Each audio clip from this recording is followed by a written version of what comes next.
A luxury jet on its maiden voyage is jolted in midair. Declare an emergency. We have a wingtip! The plane has lost part of its wing. It became clear that we were in very, very big trouble. The crew struggles to land the badly damaged plane. November 600, X-ray Lima, declare an emergency. But the trouble isn't over when they hit the ground. The crew is detained and questioned by police. Somehow, this small plane has triggered the worst crisis in Brazilian aviation history.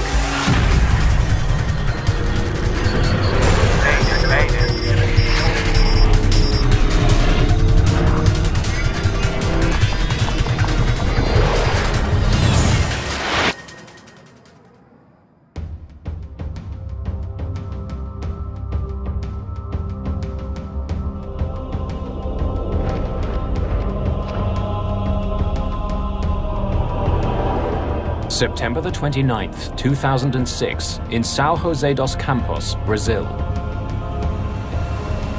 3, 2, 1! It's a big day at Embraer headquarters. The Brazilian aviation firm has just sold a brand new private jet to XLR, a US charter company. The price tag, $25 million. It's a beautiful airplane, and there was a beautiful little ceremony that Embraer had in the hangar just before we got on the plane. And the guys from XLR were particularly proud. The Legacy is a modified regional jet. The cabin redesigned for comfort. It can seat up to 13 people. And in its first 4 years of service, Embraer has delivered almost 100 of these sleek business jets. XLR will use the jet to fly customers around the world. But first, the company has to get the plane up to the United States. Joseph Lepore and Jan Palladino will be at the controls for the jet's maiden voyage. They've been down in Brazil for a couple of weeks, getting familiar with the new plane. Joe Sharkey is a reporter for the New York Times. He's been offered a free ride home. We were delivering an airplane, basically, and my role was hitchhiker, and they kindly invited me along.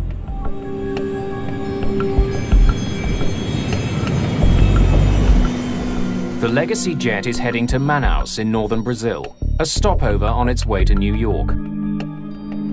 Half an hour after takeoff, the Legacy is flying over the heart of Brazil. The countryside stretches out below. The view out of the window is spectacular. I glanced out and I was amazed. Just to the horizon, nothing but treetops. And I just remember how pretty it seemed. At 10 minutes to 4 in the afternoon, the Legacy jet makes contact with controllers at the Brasilia Area Control Center, still nearly 100 kilometers away. Brasilia, November 600 X-ray Lima, flight level 370, good afternoon.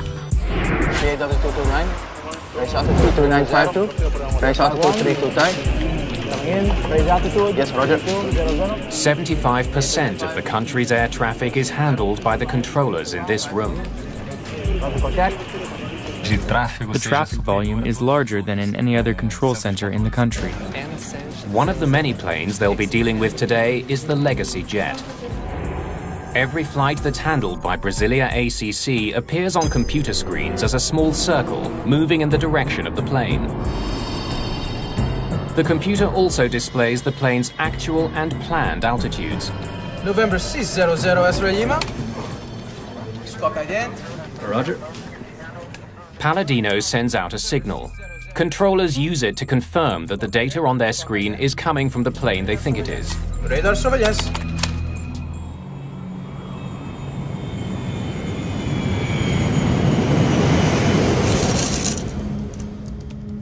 An hour later, the flight has settled into a familiar routine. Mood sort of settled down, everybody was working, and it was just a very, very calm and peaceful time. I was transcribing notes from one of the interviews from the Embraer tour. Brasilia, November 600 X-ray Lima. But in the cockpit, Palladino is having trouble getting back in touch with air traffic controllers in Brasilia. Brasilia, November 600 X-ray Lima. He can't raise controllers on the frequency he used almost an hour ago. He tries other channels. Brasilia, November 600 X-ray Lima.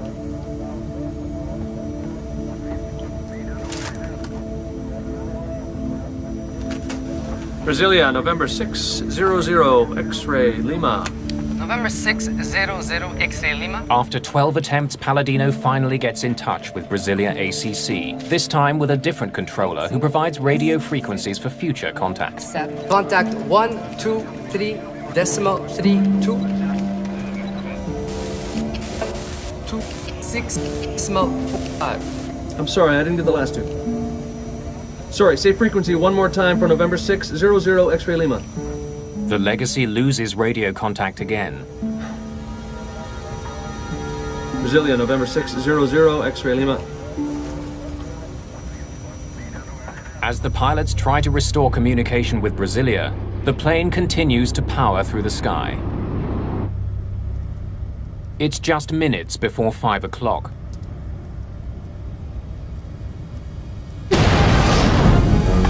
Suddenly there was the loudest bang I've ever heard in my life. The concussion itself seemed to affect every atom in my body. What the hell was that? Just fly the airplane, dude. They're an emergency. Sit down back there. No one's sure what's happened to the jet. But when Joe Sharkey looks out of the window, he's stunned by what he sees. The end of the wing was chopped off and it was serrated. It looked like it had been chewed off. It became clear that we were in very, very big trouble. XLR Vice President Ralph McKaylee rushes to the window for a look at the damage. I said to Ralph, "How bad is it?" And he looked at me and he said, "It's bad." With more experience flying this type of plane, co-pilot Palladino takes over control of the limping jet. Just let me fly the thing, dude. All right? We're descending. I want to get down. Okay, it's yours.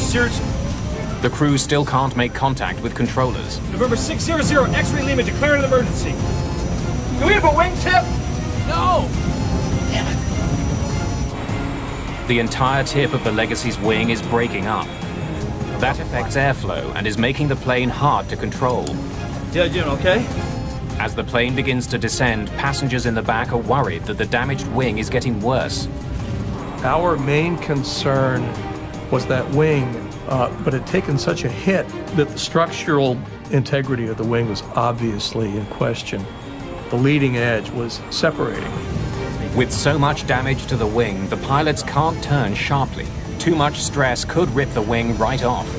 We were in a position where we realized we were going to die.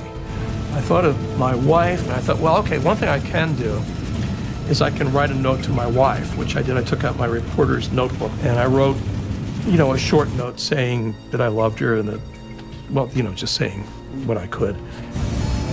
The Amazon is a bad place to have to land a plane. It's a dense jungle for as far as the eye can see. There's nothing down there but trees. And I thought, where are they going to put this airplane down? Just hours into its maiden voyage, the badly damaged jet is going down. Palladino and Lepore's flying will soon be analyzed and debated throughout Brazil. The verdict against them will be harsh. Please answer, November 600 X-ray Lima. The crew of the Legacy jet searches desperately for a place to land their crippled plane. Captain Joseph Lepore finds a small military base on his chart. November 600 X-ray Lima, we have an emergency. State your emergency. November 600 X-ray Lima, declared an emergency. We need to land at Sierra Bravo Charlie Charlie. Is that your airport? Affirmative. Do you know how long your runway is? 2600 meters. Stand by. 2600, that's good, right? 8,000 feet? Okay, we're coming in. We're declaring an emergency. This is November 600 X-ray Lima. Did you see something? Something hit us. 2,600 meters is more than long enough to land the Legacy, but the crew doesn't know how the plane will respond when it touches down. The canopy of green, there was a slash of brown, 2 miles away. I heard Joe say, "There's an airport." Sierra Bravo, we see you. We're coming in. Finding an airport was a stroke of luck, but the crew's troubles are far from over. Now they have to get the damaged jet safely on the ground. Palladino and Lepore can't configure their plane for a routine landing. Hold it. Let's dump the flaps at the top of the flare, right? So give me 9 on the flare. 9. Extending flaps increases the size of the wing. Since a bigger wing can generate more lift, pilots can slow down to land. You good? Yeah, I'm good. With all the damage they've sustained, the crew doesn't want to put too much pressure on their wing. They won't be able to extend their flaps until the last moment. They'll have to land faster than usual. Everyone sit down back there. When you land under those sort of circumstances, you're landing faster than you normally would. And you get a real appreciation of just how fast an airplane is actually moving, because you're coming down like gangbusters. I see these trees now, at ground level. Just sort of, it looked almost like a movie with one of those moving backgrounds. And I'm thinking, I hope this runway doesn't run out. You got it.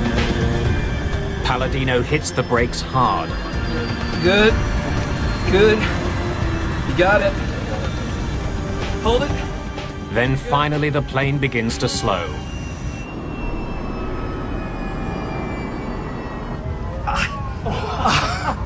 Woo! Good job. Oh, man. And then finally, we just did come to a halt. There's that beautiful silence that occurs when the engines are shut down and everything was just quiet again.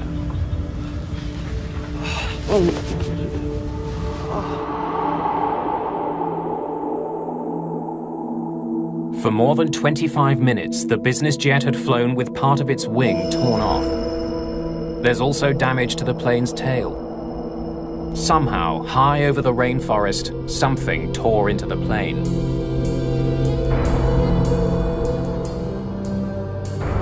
The bizarre day takes another strange twist. Because they've landed at a military base, soldiers confiscate the passports of everyone on board. And that's the point at which I realized that we were in custody. I don't think the others on the airplane had the immediate sense that this was a custodial situation. Along with the 2 pilots, the jet's passengers are taken to the nearby airbase.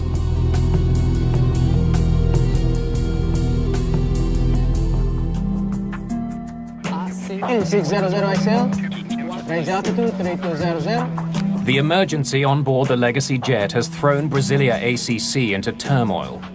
But it's not the only problem controllers there are facing. Takeoff. Another plane they're expecting to see hasn't shown up. Goal Flight 1907 should be on radar in Brasilia. The missing flight is a Boeing 737 with 154 people on board.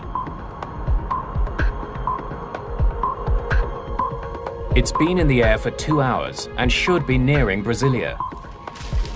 But controllers there can't find any trace of that plane. Manaus, there isn't any gold. There isn't any gold with us here. It's on its way. They check its status with controllers in Manaus, who were last in contact with the plane. Anxiety was high, and controllers were confused about what to say. They didn't know what was happening. Deep in the Amazon, those who were on the XL Air jet are also struggling to figure out what happened. We hit something, man. That's all I know. Maybe it was a condor. Are you kidding? It was 37,000 feet. Well, maybe it was a military jet. No, I think the plane must have exploded and we flew through the debris field.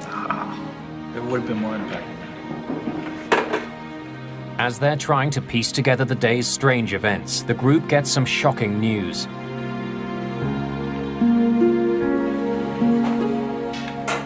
A Goal flight has crashed. It's the plane that's been missing.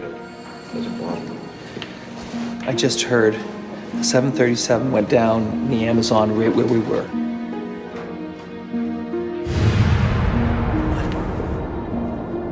It was like a thunderclap. The world changed immediately. And Joe and Jan were just stricken. I don't think I've ever seen 2 more anguished men in my life. The Goal flight crashed right where the Legacy lost a piece of its wing. It can't be a coincidence.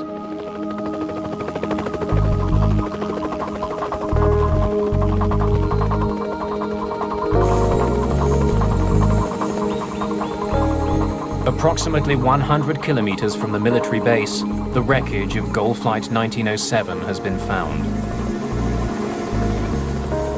The greatest difficulty involved the fact that the plane fell straight down. When it hit the ground, the trees covered it up, making it hard to get to. The shattered remains of the plane litter the jungle floor.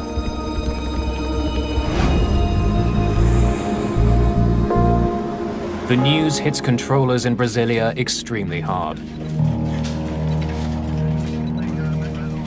They had just realized that the worst thing that could happen in air control happened. People were crying. A lot of people had to be dragged out of the room. Things were not under control in the room. Over the next several days, troops pour over the scene of the Gol crash. The dense jungle slows their progress. To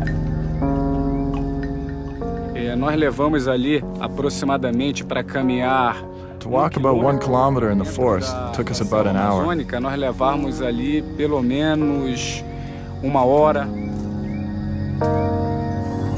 A makeshift helicopter landing pad is carved out of the jungle. It's becoming increasingly clear that no one has survived. 154 people are killed. At the time, it's the worst crash in the history of Brazilian aviation. What had happened in the skies above the Amazon? Investigators face a mammoth job.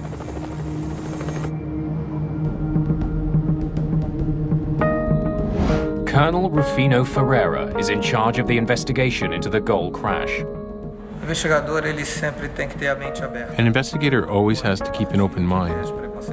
You can't start with any preconceived ideas. When we arrived at the location of the accident, the only thing we knew for sure was that we had found the plane that was missing. The wreckage of the Gol jet is spread over more than 2 kilometers. The widespread debris tells investigators that the plane ripped apart before crashing to the ground. The aircraft disintegrated during the fall. It hit the ground in pieces.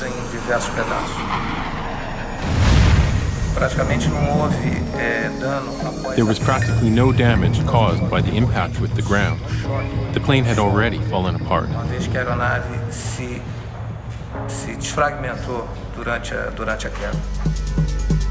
On October the 2nd, just 3 days after the crash, the plane's flight data recorder is found. Most of the cockpit voice recorder is also recovered, except for one critical part. In this accident, the impact was so strong that the module separated from the recorder. Modern voice recorders don't use tape. Conversations are recorded digitally onto a memory module. But that part of the Gol CVR has broken free. Without it, the rest of the cockpit voice recorder is useless. While the search for the module continues, Ferreira looks at the information from the 737's flight data recorder. He learns that the plane was flying at 37,000 feet. It was on course and flying level at its assigned altitude.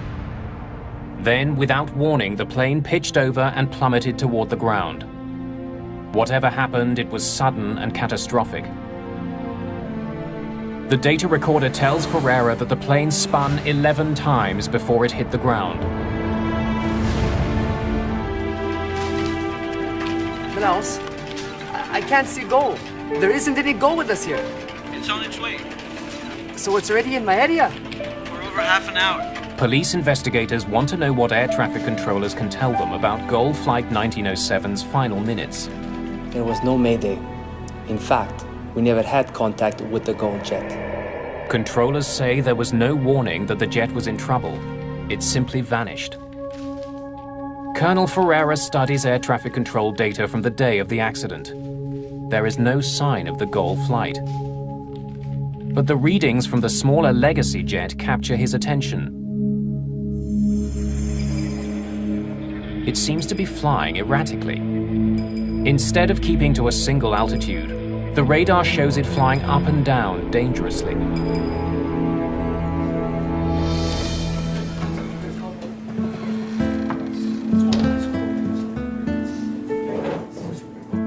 Perhaps the private jet pilots were testing out their new plane by climbing and descending quickly.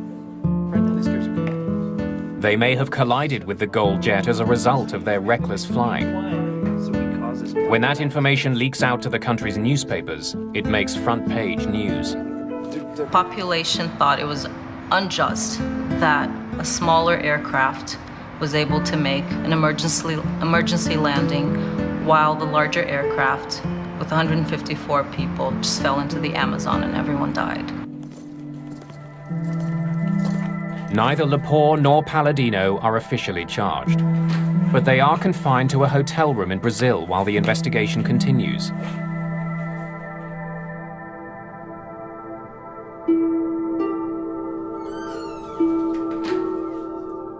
Ferreira interviews the two pilots about what they did and what they saw.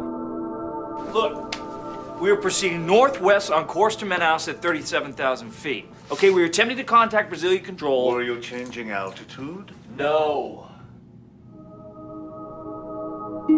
I was on the plane. Had the plane been flying erratically or doing loop-de-loops or whatever it was, I think I would have had a pretty good story for the New York Times. Did you say you were flying at 37,000 feet? Yes, that's right. Flight level 370. We never moved from that.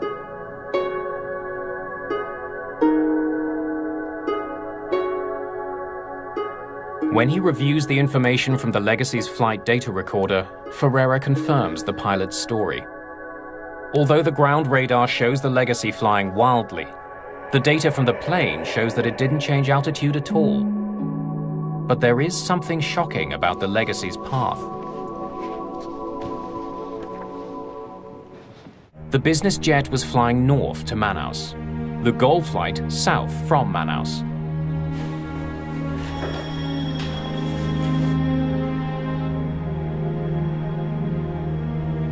Ferreira can see that both planes were flying at the same altitude, 37,000 feet. He makes a horrifying discovery. For some reason, the two planes were on a collision course. Air traffic is typically routed along specific corridors through the sky, essentially highways in the air. But planes traveling in opposite directions are supposed to be separated by at least 1,000 feet. The airway system, for instance, between Brasilia and Manaus is very simple. It makes airplanes fly northbound, maintaining even levels, and airplanes flying southbound, maintaining odd levels. But somehow, the Legacy jet and the Gol 737 were traveling down the same aerial highway, in opposite directions. For long minutes, they were heading straight for each other. It seems more and more likely that the two planes collided.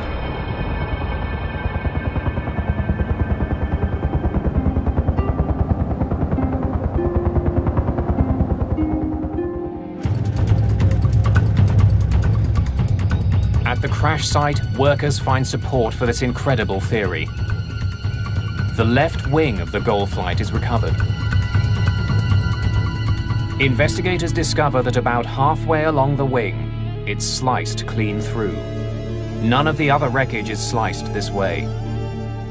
The precise nature of the cut tells Ferreira that this is not damage that was caused by impact with the ground. The damage on the left wing clearly shows that it was caused by a collision with another plane. The badly damaged wing would have sent the 737 into a spiral dive. The pilots would have had no way of controlling it.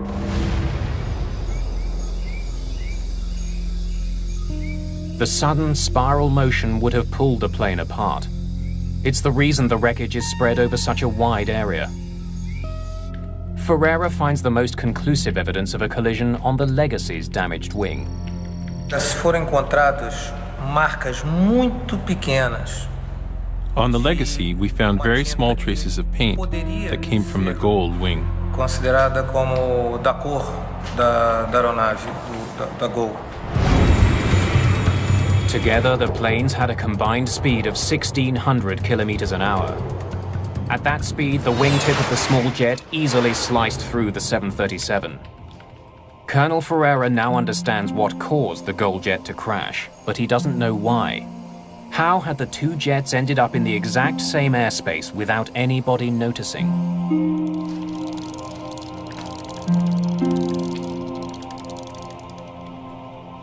Investigators in Brazil now realize that they are dealing with something very unusual.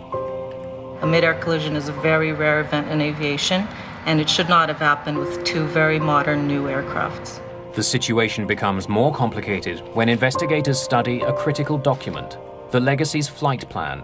Flight plans are filed by using a standard form which is the same all over the world. The form will contain the flight number as well as requested flight level or altitude.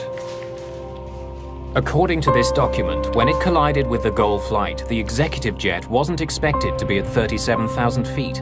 The Legacy's flight plan called for the jet to fly at 37,000 feet only until it reached Brasilia, then descend to 36,000.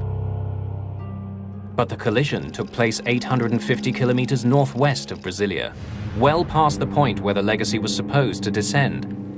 So why hadn't the Legacy followed its flight plan? The flight plan calls for you to descend to 360 at Brasilia. Why didn't you? We weren't told to. Before we took off, we were cleared for 370 all the way to Manaus. That's what we did, sir. I don't know where you're getting the information from. Yeah, we followed the rules. We were not told to descend, and we did not descend.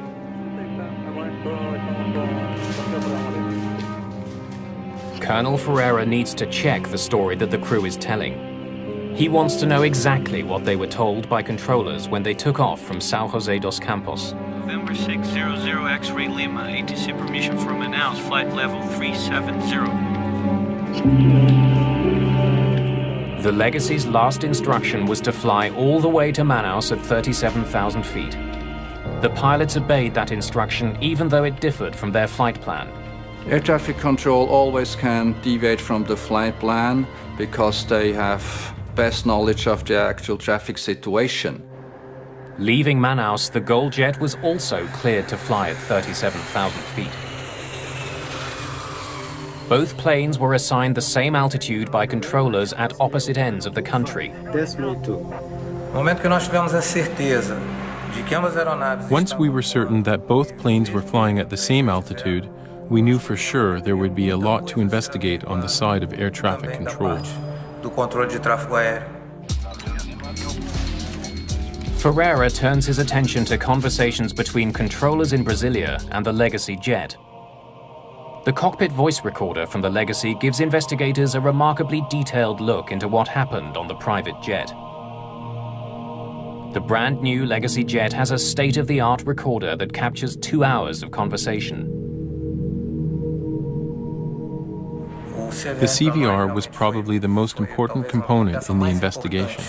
November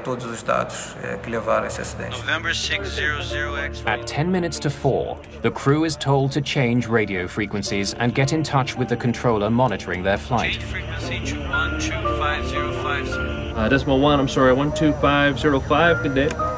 Good day. At this point, the Legacy jet is approaching Brasilia, but the crew never receives any instructions regarding their altitude. Brasilia, November 600 X-ray Lima, level 370, good afternoon. November 600 X-ray Lima. When the Legacy overflew Brasilia at flight level 370, according to the flight plan, it should have been descending to 360, but air traffic controllers simply forgot to give the order to the Legacy to descend to 360. The pilots would have assumed they were meant to stay at 370, 37,000 feet. No airplane should ever change altitudes without receiving instructions from air traffic control. To discover why controllers didn't give that crucial instruction, Colonel Ferreira takes a closer look at the technology used to monitor the traffic over Brazil. So, can you call up the Legacy jet screen for me? Na tela radar, nós recebemos a informação. On the radar screen, we see the altitude, speed, and the transponder information of each plane. Nós chamamos que é o código transponder da aeronave para a identificação de cada aeronave. Each flight has an individual code assigned to it that helps controllers track it. Underneath that, there are two separate numbers. On the left, the plane's actual altitude. On the right, the altitude the plane is supposed to be at according to its flight plan. So here, the number changes to 360. As the Legacy jet passed over Brasilia, the number on the right, the planned altitude, changed. The computerized system automatically updated it. According to the flight plan, at this point, the plane was supposed to descend to 36,000 feet, 360. To my knowledge, only Brazilian air traffic control system is using this kind of design. In other parts of the world, this update has to be done manually. The computer changed a single number, which led to a critical error. Without much experience with the computerized system, the controller mistook the new planned altitude for the plane's actual altitude. Só que o sistema mudou automaticamente, mudando o nível autorizado para... The system changed it automatically from the authorized altitude to the planned altitude, which made the controller believe the Legacy was flying at 360. Quando o outro controlador veio assumir o serviço, ele passou para ele o nível que estava no plano de voo 360. Police investigators talk with the controller who was on duty when the number changed on the screen. It was shortly after that I went on break. Lucivando relieved me. He tells police about a critical mistake on his part. You have 5 aircraft. The Legacy is at 360. Before leaving, he handed his flights off to another controller, telling him where he thought the Legacy was flying. I believe it was at 360, and that's what I told you. When the new controller took over, the one being relieved gave him the Legacy's altitude information according to the flight plan, 360. But the jet was actually flying 1,000 feet higher, right in the path of the goal flight. Colonel Ferreira studies transcripts of conversations on board the Legacy and finds that the crew was having their own difficulties during the flight. How much longer, guys? That's a good question, Ralph. The crew seems unfamiliar with some of the jet's advanced systems. Still working out the kinks on how to work this flight management system. Where's the one that gives us total time? My impression is that the pilots were trying to learn their aircraft systems during the flight. Investigators also uncover a breakdown in communications. Brasilia, November 600 X-ray Lima, flight level 370, good afternoon. November 600 X-ray Lima. After a brief conversation between the Legacy jet and Brasilia ACC, Colonel Ferreira notices something extremely unusual. For almost an hour, the Legacy pilots don't talk to anyone on the ground. They stayed 57 minutes without attempting any contact with air traffic control, which seems like a lot of time. After 57 minutes, they tried to call 12 times without success. Realizaram inicialmente 12 tentativas de chamada, sem sucesso. Brasilia, November 600 X-ray Lima. Palladino did try to get hold of ground control, but he couldn't get through. Brasilia, November 600 X-ray Lima. He then tried the backup frequencies listed on his navigation charts. Brasilia, November 600 X-ray Lima. November 600 X-ray Lima. His only contact, a single garbled message. 6 smoke 5. Sorry, say frequency one more time for November 600 X-ray Lima. Both pilots and air traffic controller should have been more concerned of maintaining two-way contact all the time. This is their duty. Brasilia, November 600 X-ray Lima. Had pilots and controllers spoken, they might have discovered that the Legacy was flying north in a corridor reserved for southbound traffic. As the public learns about the mistakes in the Air Traffic Control Center, there is growing pressure to make some changes. We wanted to understand what had happened to these people inside the control room. The controllers should have been able to see on their radar screens that these two airplanes were flying in a collision course. Brazilian air traffic control is one of the last in the world to be run largely by the country's military. Since they're run by the military, they're run by the Brazilian Air Force, we did not have complete access to information except for what was released. As fingers are pointed at controllers, many of them come forward with stories of overwork and poor training. They complained that they weren't well trained in English language, which is the international aviation language. Also, they had complaints about their equipment. In fact, the controller who incorrectly reported the Legacy's altitude had been on the job for only a year.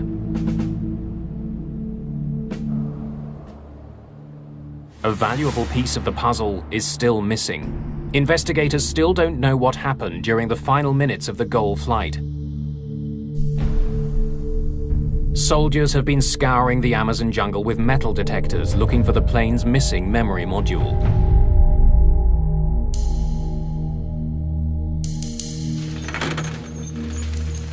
Almost a month after the crash, they find it.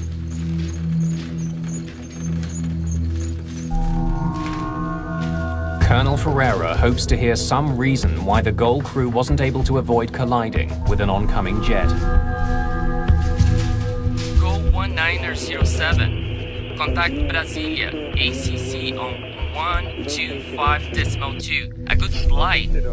Thanks very much, Brasilia 12.2. GOL 1907. There are no alarms before the collision.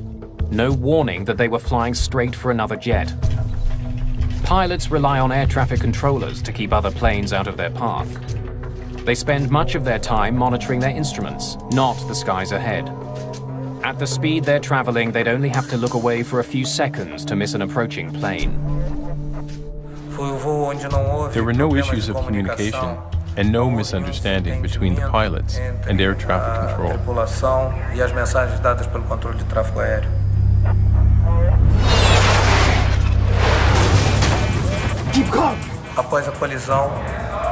They had no idea what had just happened to their plane and fought until the end to regain control.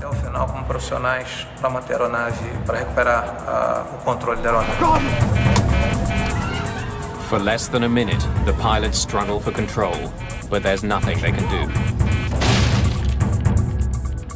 But why were there no warnings? Both planes were equipped with a safety feature designed to prevent exactly this type of accident. Ferreira now needs to know why that system failed. Earlier in the investigation, strange radar images suggested that the Legacy pilots were flying wildly over the Amazon. Now those suspicions have vanished, but Ferreira revisits the fluctuating radar data to understand why neither plane knew the other was coming. You see, the altitude is varying significantly. To try to understand this last piece of the puzzle, Colonel Ferreira returns to the radar display that air traffic controllers saw the day of the crash. Instead of displaying just the expected altitude and the actual altitude, the letter Z appears between them. The Z on the air traffic controller screens indicates that the airplane he's looking at has lost its transponder. Modern commercial aircraft are equipped with transponders. Like small radio stations, they broadcast information on the plane's altitude and flight number. This information is received by computers on the ground and instantly displayed on the screens of air traffic controllers. In Brasilia, if the transponder fails, so-called primary radar takes over automatically. Signals are sent out from the ground that hit the target and return. Those readings are wildly inaccurate. Primary radar only is a passive indication of anything that is flying through the airspace. The difference of the actual altitude in the primary radar system might differ several thousand feet. The inaccuracy of the radar tracking the Legacy jet explains why its altitude appeared to be rising and falling. Investigators discover that the transponder wasn't sending out signals for more than 50 minutes before the crash. but controllers didn't notify the pilots. That may be because they didn't notice the subtle change. A forma como é apresentado para o controlador não é. The way in which the information is displayed to the controller does not visually alert him to the change. There are no flashing lights that would tell the controller that the plane has lost its transponder. Chamasse realmente a atenção do controlador para que, aquele momento, aquela aeronave perdeu. There's an even more critical role played by the transponder. It doesn't just beam information to controllers on the ground, but to other planes as well. All commercial aircraft are equipped with a warning system called TCAS, the Traffic Collision Avoidance System. TCAS gives a relative position of other airplanes within range of your own airplane. TCAS picks up a signal from an oncoming plane's transponder and issues a warning if it's too close. If either plane's transponder is off, the system won't work. What the hell is that? Ferreira discovers that the Legacy's transponder was working early in the flight and after the collision. But for more than 50 critical minutes, it was silent.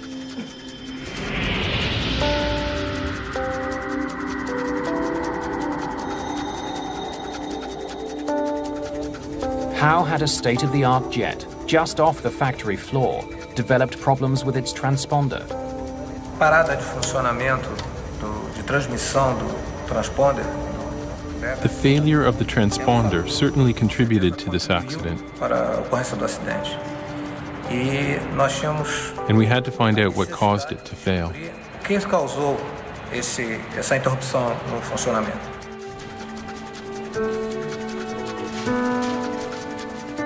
Investigators examine the Legacy jet's transponder unit. They discover that the system which controls it had a troubled history. It had been installed on a different plane, but removed because it wasn't working. It was repaired and then placed on the jet that was sold to XLR. Investigators have the system tested. But even with its suspicious past, after the crash they can find no obvious problems with the plane's transponder.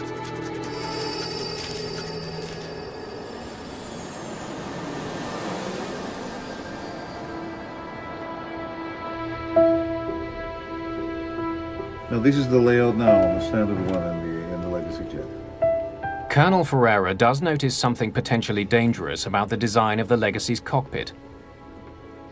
If a pilot uses the built-in footrest during flight, his toes can come in contact with the buttons on the transponder. Here, show me what it looks like in standby mode. And when the transponder does go into standby, it would be difficult for a pilot to notice. There's no alarm?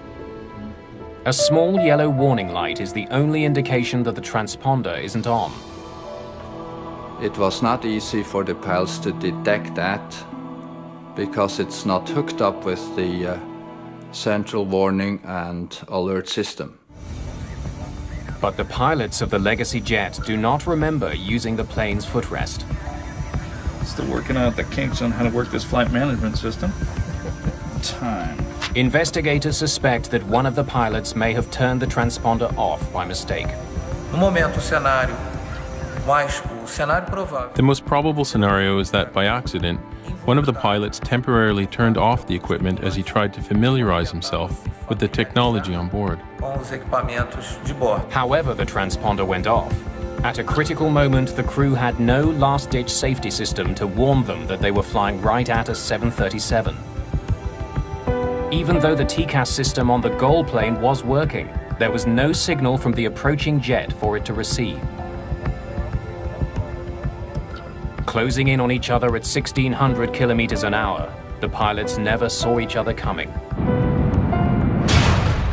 Brazil's air traffic control system would undergo some radical changes as a result of the collision. But those changes would not come without a fight.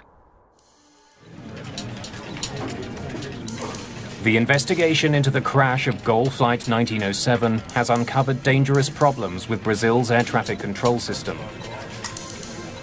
Brasilia, November 600 X-ray, Lima, level 370, good afternoon. Two planes were assigned to fly at the same altitude in the same airspace. Radar surveillance. Overworked and inexperienced controllers in Brasilia neglected to instruct the Legacy jet to descend to 36,000 feet. You have 5 aircraft. The Legacy is at 367. Then they mistook the Legacy's planned altitude for its actual altitude. To make matters worse, the Legacy pilots, unfamiliar with Brazilian airspace, were unable to make contact with controllers on the ground.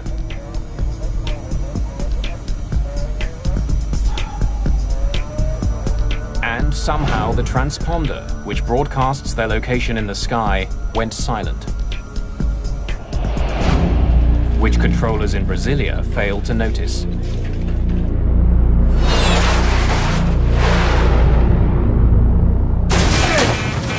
Keep going!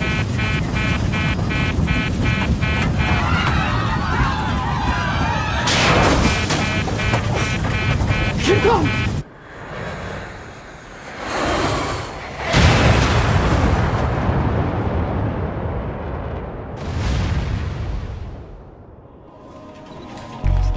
A multi-billion-dollar ATC system designed to keep planes apart had failed to detect 2 planes on a collision course. Uma série de erros, de falhas humanas ocorreram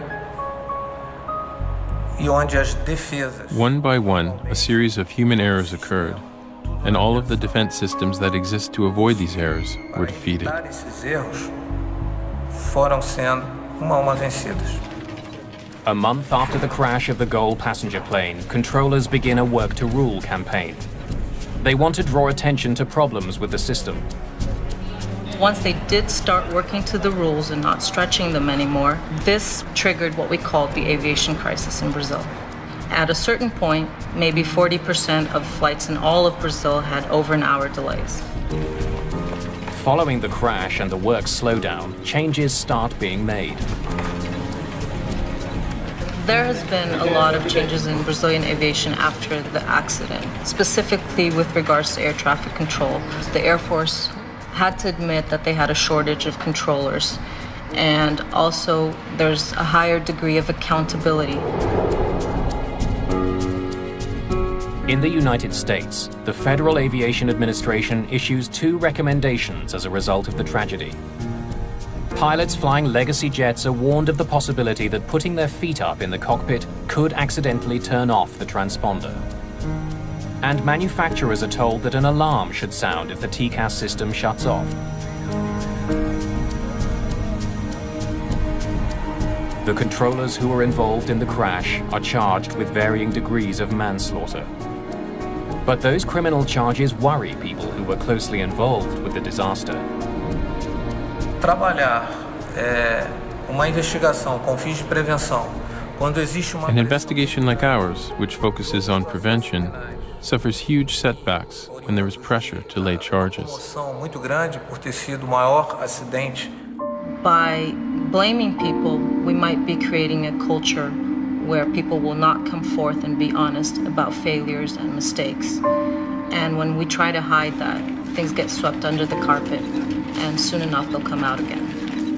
Nenhum controlador sai de casa. No controller leaves his home in the morning thinking he's going to crash a plane. And so the criminalization only interferes with investigations that can prevent further accidents. Evitar novos acidentes. More than 2 months after the crash, the crew of the Legacy jet is finally allowed to return to the United States. Joe and Jan barely got out of the country. There was an attempt to hold them under what I thought was a cobbled-together initial criminal charge of, quote, failing to ensure the safety of Brazilian skies.